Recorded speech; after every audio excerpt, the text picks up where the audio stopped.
The call to action for health systems are, you guys, in ways that you've not experienced before. And I know you've heard that value-based care is coming in, blah, blah, blah. But there are companies that are awesome, that are addressing the needs of the member, the employer who's paying for it. So healthcare executives ought to talk to the employers in their area. What do you need to keep your people happy and at work? Well, how can we partner? Go directly to the health system. Go directly to medical groups. Tell them what you need. Welcome to the Healthcare Grind, formerly the Healthcare Hustle. We do what entrepreneurs often do and pivoted our podcast name in the first couple episodes because we realized someone else has that name, even though we did quite a bit of research. Oops. Regardless, this is still the podcast where we cut through the noise in the healthcare industry to bring you the latest trends, innovations, and insider insights. I'm Jess Harthcock, and I'm joined by my co-host, Lon Heck, as we embark on a journey to connect early-stage healthcare companies, payer executives, and investors with the knowledge and perspectives that matter most. Get ready to grind in the fast-paced realm of healthcare innovation. And for more advanced content, go to healthcaregrind.com. Good afternoon, everyone. This is Lon Hecht. Welcome back to the podcast. I am joined by my co-host, Jessica Harthcock. Jess, say hello. Hey, everybody. Thanks for joining us today. Yes, thank you. And we have a great guest today, Marion Couch. We have great fortune to know Marion over the last several years. Jess and I both met Marion when she was the Chief Medical Officer of Cambia, and she is currently the CEO of IntoValue. And we have a great episode today to talk about value-based care, all things value-based care. So one thing is value-based care seems to be a catch-all and is used for so many different things. And I'd love to have Marion kind of level us up and explain what is value-based care and kind of what does it cover? Yeah, thanks, Lon and Jess. I'm delighted to join you today, talking about one of my favorite topics. And if I could even level set, I think when you talk about making healthcare better, the plan A, B, and C is value-based care, and I don't really see any other real paths forward. So it's a movement. It's a journey. I think as part of that, it probably started with the Centers for Medicare and Medicaid Services when they put a stake down saying we're only going to pay for certain quality outcomes. They also then, as part of the Affordable Care Act, had the Innovation Center, so the CMMI, which has $1 billion annual budget, and they produce alternative payment models.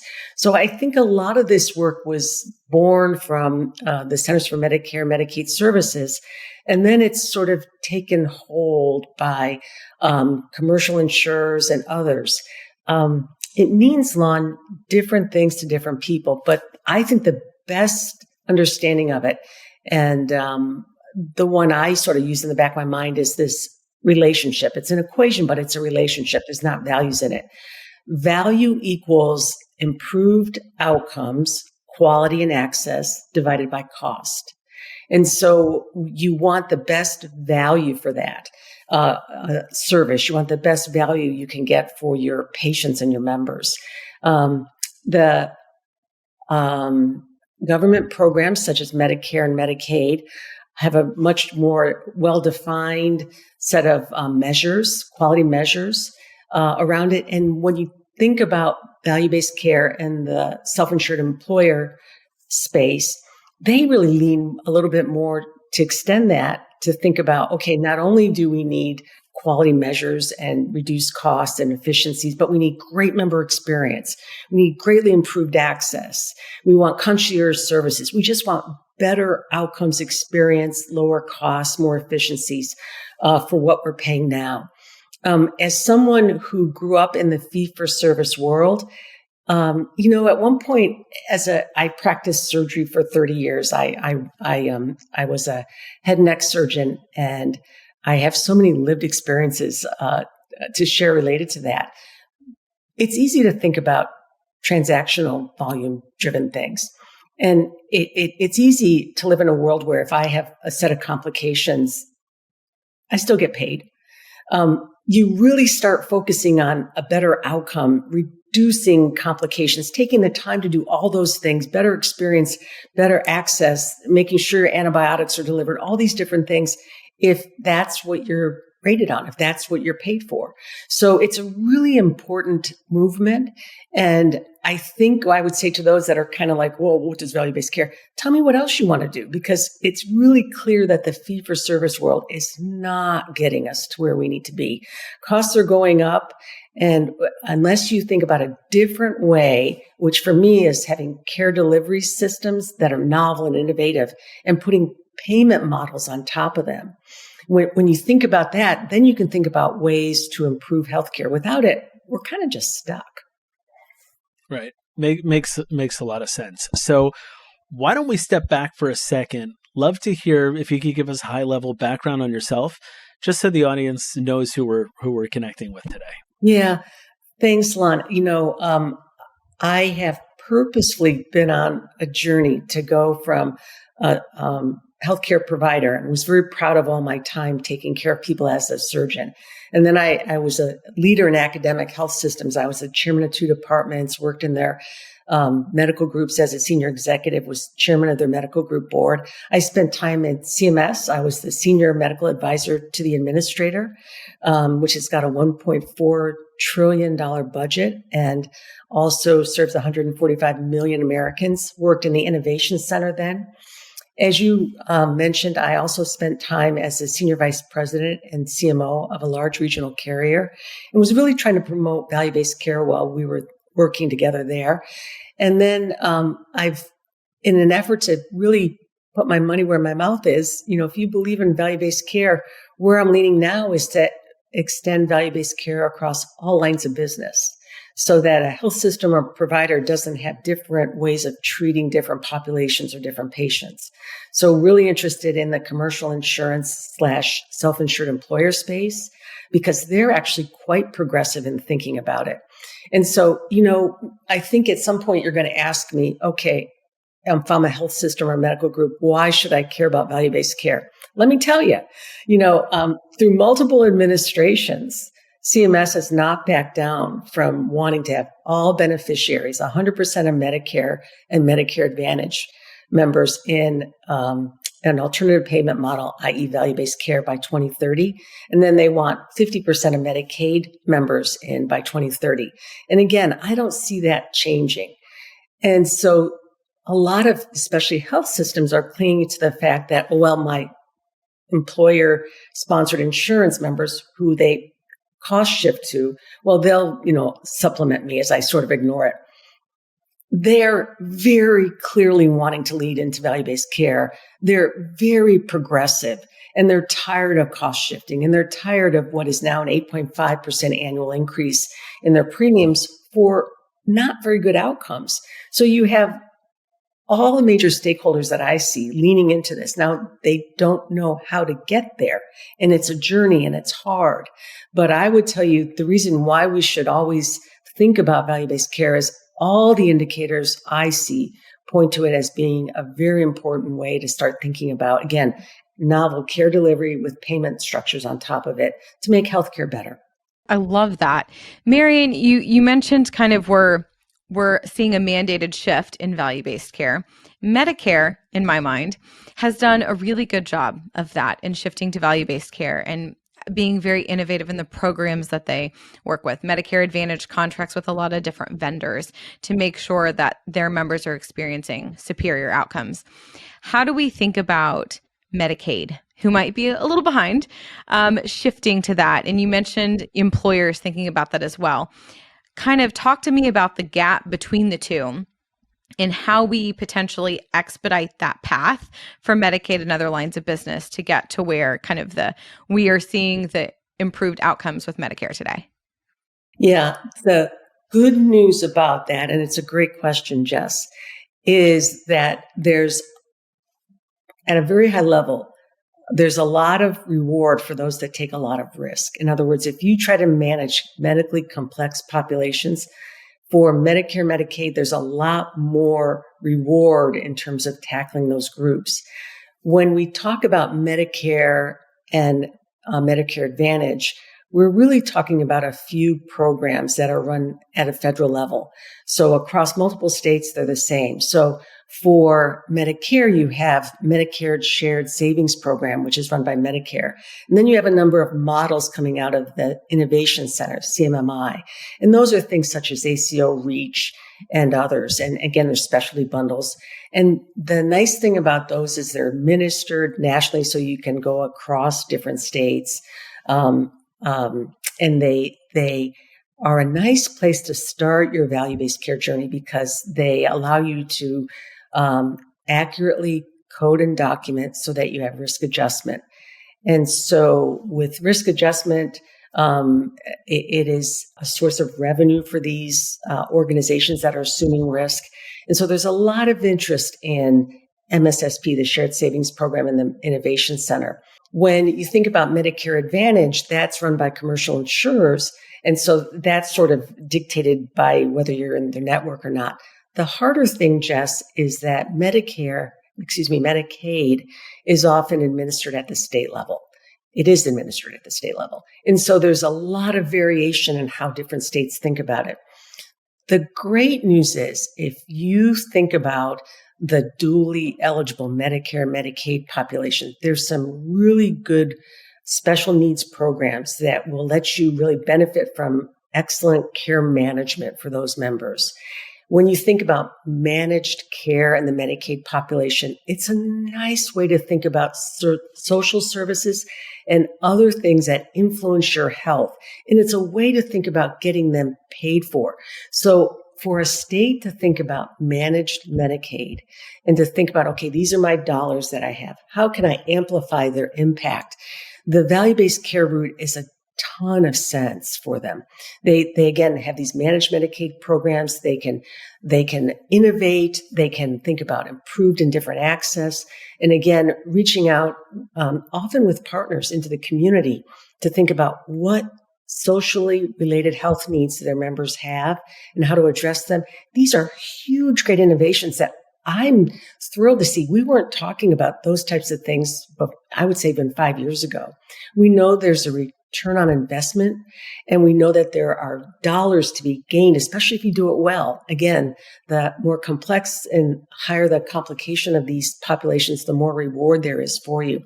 So it's a state-by-state thing with Medicaid, which is why I think you're not seeing sort of more of a movement, but some really smart people are understanding that Medicaid's a nice patient population.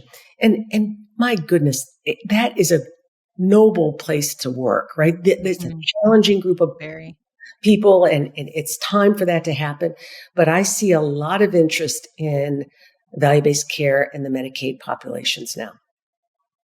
So you mentioned getting there for value-based care. I think by like 2030. What is there? What does there look like? And then the other question that I'll say, just to kind of set you up with it, is we have a lot of earlier stage founders on this podcast. What are ways to kind of dip your toe in the water and get started in a value-based construct that can be valuable to payers and others, that kind of gets you on that path? And then we can talk about how you iterate from there. But so what is there? And then what are some basic ways to kind of get yourself into that mindset? Thanks, Lon. I think it's important to understand that, to me, healthcare is not like any other business that I know. It's just not. And so bring your business acumen, but don't be frustrated if it's more complex and more inane than you could ever imagine. It just is. And make sure that as you build out your team, you build out people that have experience in these different sectors, because it is complex. And if you pull one thread here, be expecting another thread to kind of, follow in a place you didn't expect it. So everybody wants to get into healthcare, and I'm happy about that. But it is, to me, it really is like a different industry. So yay, come think about it, join the bandwagon. There's lots of new opportunities, but I would say the most important piece of advice, and then I'll answer your question. If you're wanting, as a young startup or an established company, to tackle healthcare, think about where it's going. Think about what the trends will be in 3 to 4 years. That's the way you can best enter. And do not forget that we are in the age of AI, and that is phenomenal. Oh my gosh, the rapidity of the changes that we'll see now is just going to accelerate. Thinking about the right use cases to help in healthcare will be really important. So we'll see a lot of iterations, but think ahead, like where the puck's going to go, so to speak. So let me then answer your question. Value-based care is a journey. And I remember 10 years ago, we had a good population health program at one of the academic medical centers I was at. And we'd report out, Lon, on all these quality measurements and all these cost measures. And I would follow them closely. And then we sort of talk about it, we move on. The problem with that is it felt like gambling to a physician in a medical group. In other words, you'd adjudicate and report on a case or a patient you saw sometimes 18 months later. And so there was no ability to iterate or learn. You just got reports and you kind of went, oh, good, I did good there. I have no idea why I didn't do good there. It so felt wrong to assume risk and to have this gamble that what I was doing, that I would learn about whether it was successful 12 to 18 months later, was going to be something that was a sustainable care delivery model for me. So for me, what's really happened is the thought about managing populations of people, thinking about bringing programs that will help certain populations, and maybe leaning in, and this is great for health equity, to have more focus on people who need more help to get their health in sort of an equal way. That's how I roughly think about health equity. These population health concepts were always there, but what really supercharged it and is going to make it successful, and where a ton of opportunity is in the data analytics realm. In other words, bringing almost real-time actionable insights to the health system, the medical groups, and down to the individual clinician level about the individual member/patient is what's going to make us better and able to do these things. And it was such an epiphany for me to understand that. So the ability for enablement companies, and I'll define what that is in just a minute, and health systems and medical groups that have teams that are transforming, though they hate the word, but I'll use it on this podcast, transforming their care delivery, marrying that with their tracking their quality outcomes, their performance outcomes, their total cost of care, and then these other measures such as access and member experience. Being able to iterate and improve on that is really setting value-based care up to succeed going forward. So when you're an investor thinking about how you can help with different populations or different stakeholders to move that forward, the game plan is relatively the same. There is some variation across different lines of business. So there's opportunities that differ across the different lines of business. But I'm answering it that way because I feel we're at a moment in time where we can really now begin to accelerate the adoption of value-based care. I'll finish by saying I was speaking in an earlier call today with a senior level person in their accountable care organization. And Jane was saying that her health system was about 50% fee for service and then 50% value-based care. And that's actually really great. Correct. But to tip that, tip as fast as you can into value-based care is my advice to everybody. I think all data shows that it's the future. And again, to tip when you're at that point or sooner into value-based care really will make a lot of sense to these organizations. So, 50-50 is really great. I feel like a lot of the organizations I'm seeing are more like 595, where very, very little are in there. So what is kind of the end game? Like if you look at a value-based construct that kind of gets us where we want to be, what does that look like? And then the next thing is, how do you help our listeners figure out how to dip their toe in the water in value-based care so that they can start aligning more to value with their customers? Yeah. So Lon, a lot of value-based care again goes back to population health. And don't let me finish this podcast without defining enablement companies. I've used that term twice now. But you're going back to holistic, whole person care with value-based care. And again, that's the basis of population health management. So you have great primary care. And it turns out that independent primary care groups are probably going to be a lot more willing and able to deliver on that than academic medical centers and some health systems, because some academic medical centers and many health systems are 95% specialists. So what there looks like is you have a great primary care foundation and you have excellent referral management, condition-based specialty models with your high value specialists. And there's different strategies to do that. But there looks like, again, a bigger investment in primary care. So you can do whole person preventive care. You can serve that person in a way that marries behavioral health, their social needs, health needs, and, some basic primary care with parsimonious use of specialists. So that's there and it works. There's a study out of Oregon that shows what they called advanced primary care, which is what many of the self-insured employers like to think of as population health and value-based care, a 12-to-1 ROI line, 12-to-1. And you can imagine as a person, wouldn't it be great if all of us had an excellent primary care team? I'm going to tell you right now, I don't have that. I almost never do. But that's what I think the members want. That feels good. It just makes sense. But it's hard because we've got this perverse world where a lot of health systems, multi-specialty groups, and academic medical centers are predominantly specialists.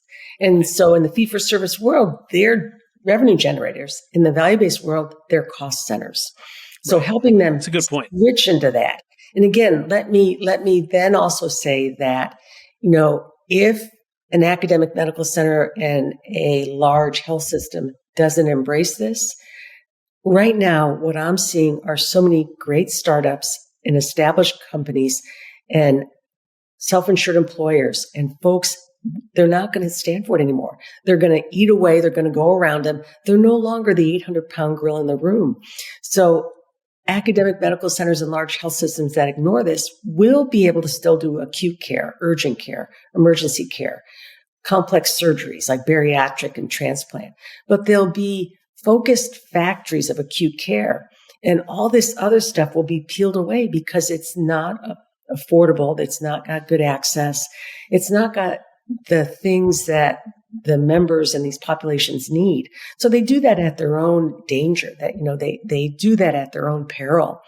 So great value-based care is a holistic approach, Lon. It helps lower utilization because you've got referrals to high value physicians. You're making sure you use less intensive treatments, not just surgery. Right now, we don't have the checks and balances in our system. And I would say actually, you almost get rewarded in the current non-value-based care fee-for-service world.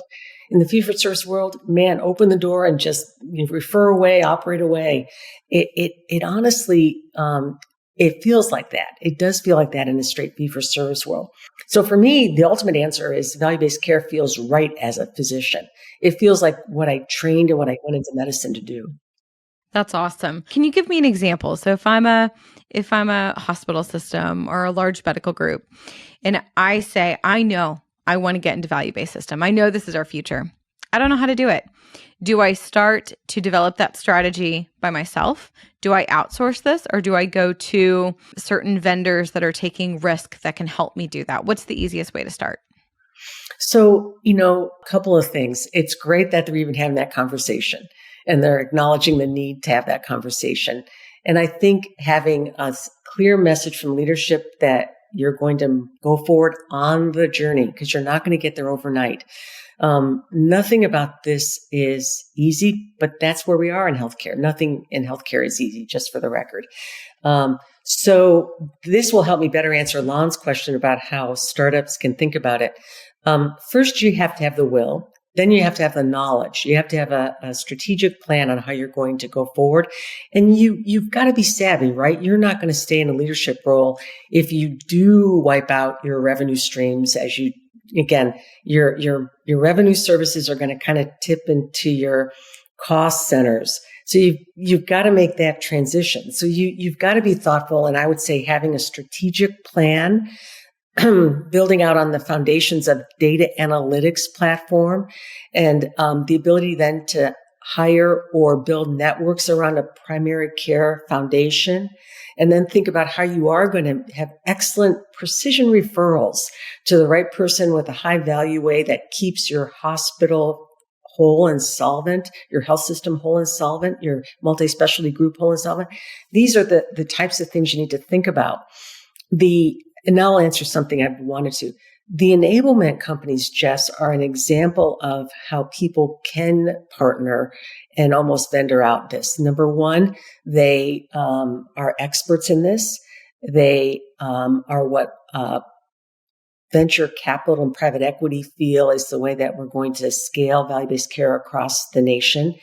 And there's a recent beautiful article by, they're my friends, so I'm going to shamelessly plug them, the Levitt partners, Spencer Morrison and Kate Delisle, who with the Arnold Fund as a research funder, they did a beautiful white paper on about 145 enablement companies to show what they do and define it. And so coming up to speed on that is important. So these enablement companies, as an example, Jess, of how you could partner with someone, they would give you your population health software. They would do some consulting for you to help you with your strategic plan.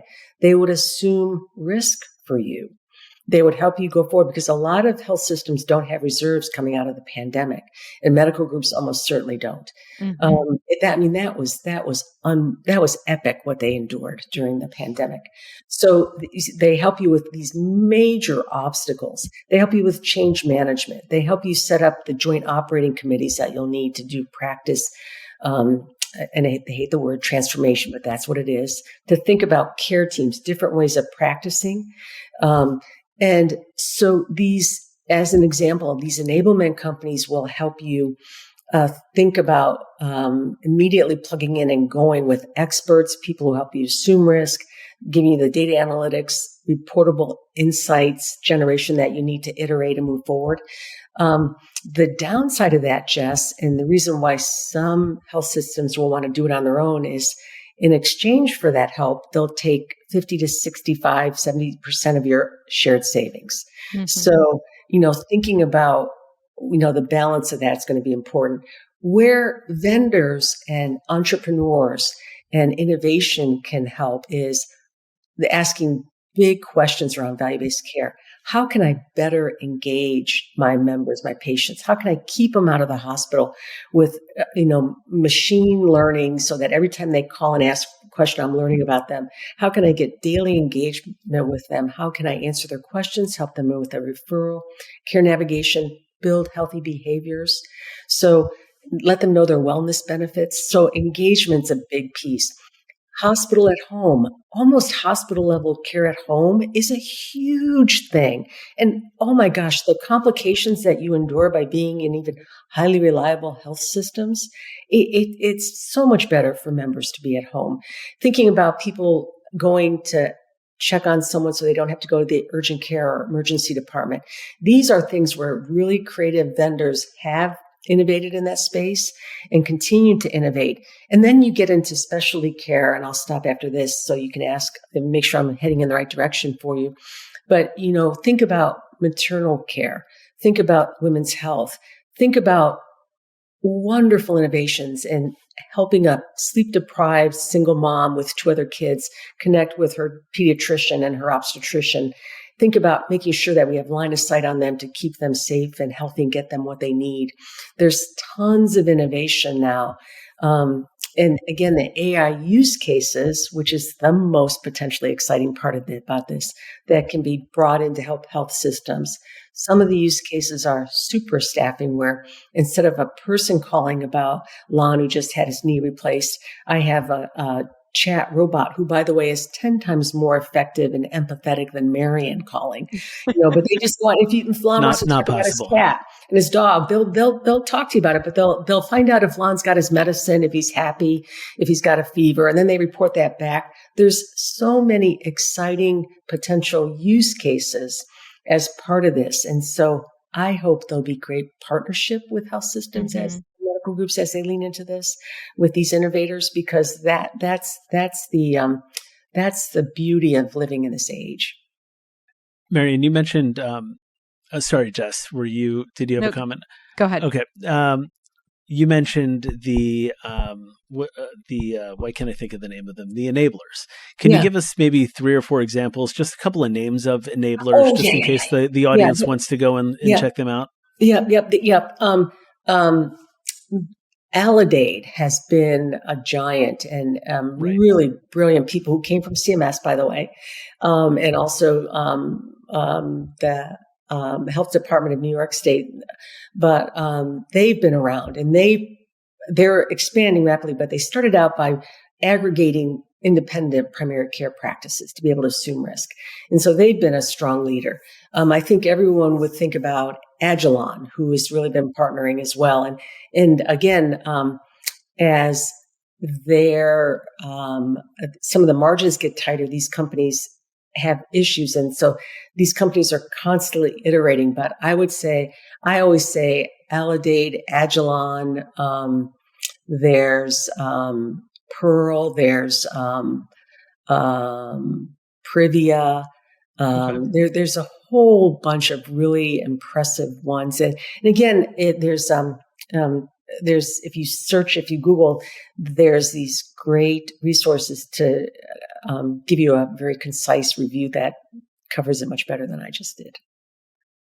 Really, really appreciate that. So when you think about our audience, what are ways that they can get into a value-based construct?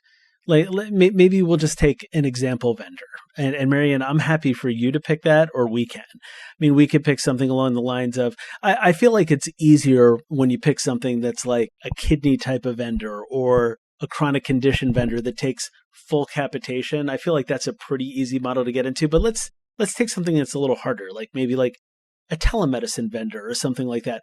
Are there ways for them to get into the value-based care construct? Is it as simple as charging a rate with upside and downside with endpoints, for quality and things like that? Or, can you give us some insight into that? I'd love for the audience to understand that a little better. Yeah. Lon, I'm going to say something that's a little controversial, but it's born from my experience at the large regional insurer I was at, and also, decades of experience in a health system. Sometimes these very defined companies that have very defined solutions, what we call point solutions, they prevent a health system or a large medical group or an employer from really getting that 12-to-1 ROI on advanced primary care. In other words, if I am contracted with a large medical group, but I have someone who's handling their chronic care management, I have someone who I've contracted to handle their kidney care management, we take these high-risk, complex patients out of that population.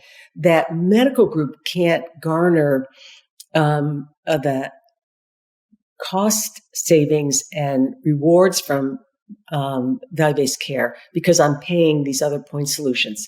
So I would someone called it point solution. I remember that. Yeah, that was at a conference a couple of years back. Yeah, they eat away at your capitation. I think it was capitation prana or something like that. Yep. Right. I think that's just something to keep in mind. And it was a hard lesson for me to learn because in one of my roles, I really wanted to reward a group that was going to take total holistic care of my population and be responsible for it. And their positions were ready to go. They were building their own solutions. But because I had contracted with other groups, the numbers no longer work. So beware of too many point solutions. Again, it's a little controversial what I just said, but I hope it's helpful to the viewers. So to answer your question, think about now how I've got advanced primary care I've got these, but what's outside of it? What's outside of it that I can really accept and address? And so I think a great example of that is companies that are looking at elderly or underserved populations that can't get in to see the healthcare system. They're in rural America. So do you give them a tablet or something so that they can communicate better, and then you're helping with that referral management to get them in? Companies like that, to me, are examples of how you can add to the ecosystem. So you've got to spend time, Lon, to really answer your question. If you're an entrepreneur, talk to people who can help you understand the totality of value-based care now, and think about what the pain points are to add value around that. I think that's the best way to approach value-based care. So for me, a lot of that is thinking about companies, or let me say it differently, to think about a product that would keep people out of the ER, especially if you're on the hook for the total cost of care. Thinking about keeping them at home because that is just better for everybody. You're going to have better outcomes at lower cost of care.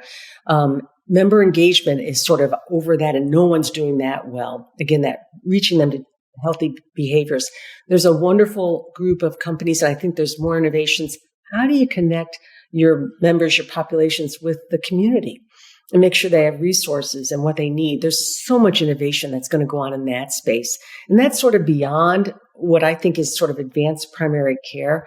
So that's how I think an entrepreneur in a company ought to think about it. Again, and you layer on AI use cases and the use of machine learning and AI to make this all more efficient, lower everyone's operating costs. It's really quite exciting, and there's lots to do. I would leave this group with the call to action. There's still tons to do. Yeah, I love that. Good call to action. I know we're getting close on time, so we're going to have to wrap here soon. What is your advice for those listeners out there? If you had to choose 3 different call to actions, maybe for healthcare systems, for those entrepreneurs, for investors, I'm going to add one more, and for healthcare executives, what does that look like? What do we need to focus on next? Yeah. Like most human beings, I'm going to probably lose you after the third one. So remind me, just this one I forgot. When you have like more than 3 kids, you forget their names.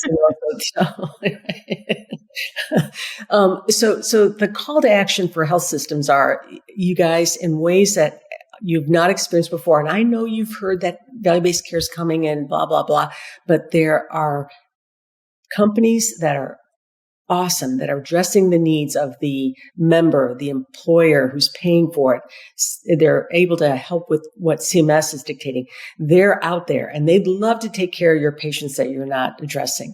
So, if all I can promise you is that you need to change, and I would strongly recommend you consider the journey on value-based care. You don't have to have an answer for everything, but you have to know that you're going to change. You can't stay where you are in the fee-for-service world. No, in my world, I'm very in tune with what self-insured employers are considering. And an 8.5% increase with already high deductible plans,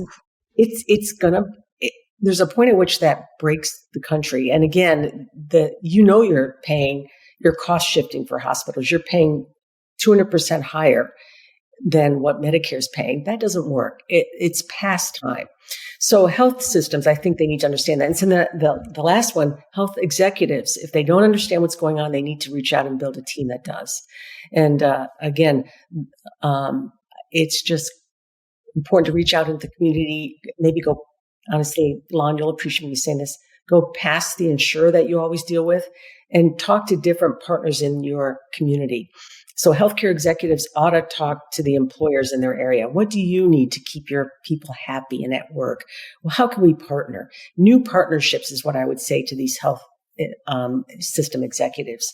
If you're a self-insured employer, again, go directly to the health system. Go directly to medical groups. Tell them what you need. Contract. There's nothing preventing you from doing that. And by the way, I'm going to say something. I have great respect for the insurance industry, but they're not moving fast enough. They're not. And so new partnerships might cause a little competition, which might be healthy. And then again, Jess, I forgot the third one. Is it member? For member, maybe I'll answer that and then ask. Members, they deserve better access, affordability, better outcomes, a team that cares and can reach out beyond the once every year appointment. That's what healthcare feels like it should be. And that's what I think value-based care will deliver on. Awesome. Okay. So I know we're getting close to time. Marion, quickly, can you let us know how can viewers get in touch with you if you have questions? Why don't you share your website? And then is LinkedIn the best way to reach out? Yeah. LinkedIn is great. Yep. That's actually the best way. If you don't mind, Lon, I love my website, but I never look at it because I have 6 emails and, like you and Jess. So LinkedIn is something I kind of wake up in the morning and end the day with. So please reach out via LinkedIn and DM me. I'd love to speak with your audience. And I appreciate your having me on. This has been so much fun. We really appreciate it. You've been fantastic. We're going to wrap up this episode. Thank you all for tuning in. If you have topics you would like for us to cover, hit us on LinkedIn as well, Lon Hecht and Jessica Hearthcock, and we'd be happy to spin up some additional episodes. So, Marion, thanks so much for joining us. We really appreciate it. Everyone have a great day. Thank you. Pleasure. Thanks, Marion. Thanks for having me. As we wrap up this episode of the Healthcare Grind, we want to thank you, our incredible audience, for tuning in. If you found today's insights valuable, don't forget to hit subscribe and leave a review on your preferred podcast platform. Your feedback fuels our grind. For more exclusive content and updates, visit our website, healthcaregrind.com. Until next time, keep grinding, stay informed, and lead the charge in shaping the future of healthcare. This is Jess and Lon signing off from the Healthcare Grind.